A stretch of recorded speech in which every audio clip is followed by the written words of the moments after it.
Let me start though and say to Bernadette and to Peter, thank you for allowing us to come here to this extraordinary home. This is really a remarkable place.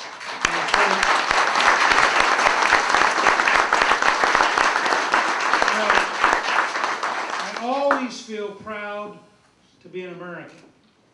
When I come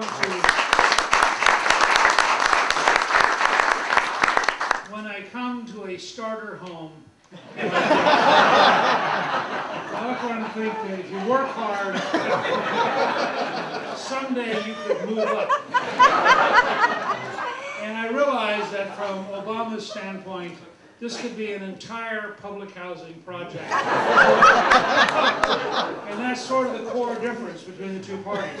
We would like a tax code that enables every American to dream that they or their children could live here. He would like a tax code that guarantees that no American could live here. And that's the fundamental.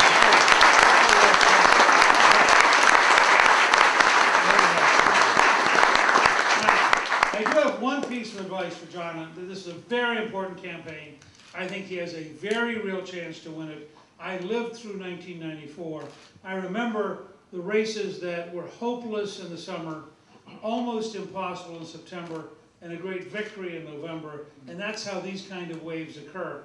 And the one rule I adopted, which no Republican consultant understands, is we said at the very beginning of the campaign, now I'm a Georgia Republican with a strange name, like Newt Gingrich, which is not a Georgia name, a strange accent, I'm an Army brat, and I'm running against the Dean of the Georgia delegation, 4th ranking member of the Appropriations Committee.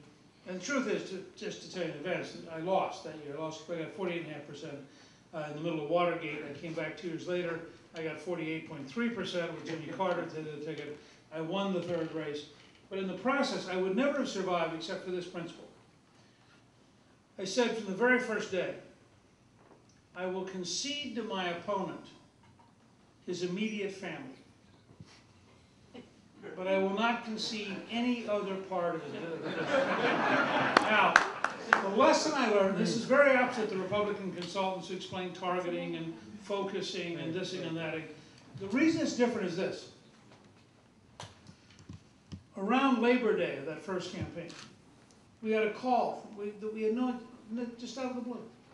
It turned out that my opponent's next door neighbor had been in a very bitter property fight with the incumbent congressman. And he called me and said, I really like your campaign, and I want to put up the largest yard sign you have.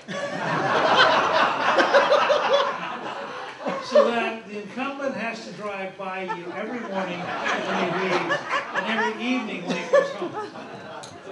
And I didn't have much money that year, but I was a college teacher. I had a lot of students who were supporting me. So about 5 of them went out back, and we got a 4x8 plywood board, and we painted a sign that just said Newt. We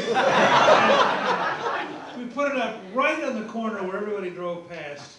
And I don't know that it got us many votes, but it really raised our morale. But it taught me a deeper lesson, which is that you have to have the courage to take the argument to everyone. And you have to have the courage to treat everyone with respect, listen to their side of the argument, think it through, and then repeat your side of the argument. And modify your side of the argument if you're wrong, and be open enough to say, you know, this is not a game. This is not some clever technique for consultants to make money while trying to figure out how to rig the game to get their person elected if they can raise enough PAC money. This is the process of conversation by which a free people decide their future. It's really a big deal. That's why Lincoln at Gettysburg, in a way that almost nobody quite understands today, Lincoln spoke very slowly because he wanted people to actually understand the speech. And he used relatively few words most of the time. And at Gettysburg he says, this is a question of whether government of the people, he emphasized people, government of the people, by the people, for the people, will survive. I think we're back in the same business. I think we're in that business in Albany. I think we're in that business in most counties, cities, school boards. I think we're in that business in Washington. Will we in fact remain a nation which has historically been the freest country in the world? Or will we become a country owned by the special interest, dominated by the politicians, and directed by the bureaucrats? That's the crossroads we're at. Obamaism is a perfectly legitimate European socialist repudiation of America. But that's what it is. There's almost nothing about Obama that reflects America. He reflects a European socialist model. My new book, To Save America, which all of you should buy, and frankly should you should send an email, put it on your Facebook account. But the subtitle of my book is Stopping Obama's Secular Socialist Machine. And I describe it that clearly because I want the argument. You want to tell me they're not a machine? This gang from Chicago? I'll suggest to you, if you can get $787 billion in a stimulus bill out of the U.S. Congress without a single elected official having read the bill, even the Chicago City Council will be impressed. That's the behavior of a pure machine. You have a team which invents a health plan that is so bad that by last August they could no longer hold town hall meetings because people were so angry about the bill, and so their message to Democrats was quit going to meetings.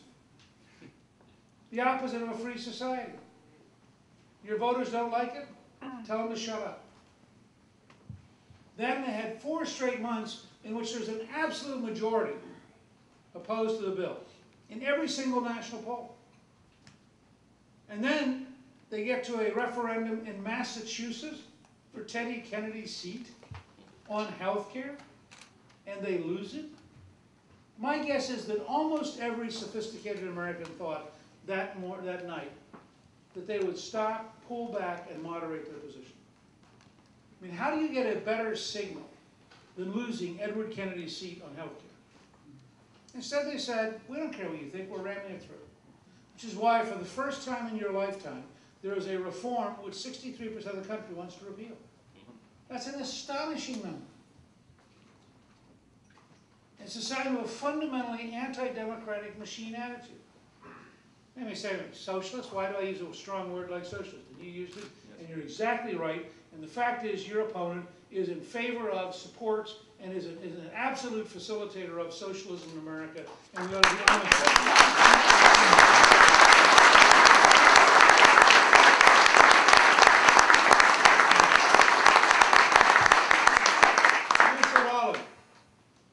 If you know anybody in your community who cares about the survival of the state of Israel, go and ask them how their current congressman can tolerate the anti-Israeli continuous efforts of this administration, which I'm writing a paper on, which will come out in the near future, entitled Setting the Stage for the Destruction of Israel, because it is unbelievable how anti-Israeli this administration is, and it is amazing how impotent the Democratic congressmen are in doing anything serious to change the policy. So I think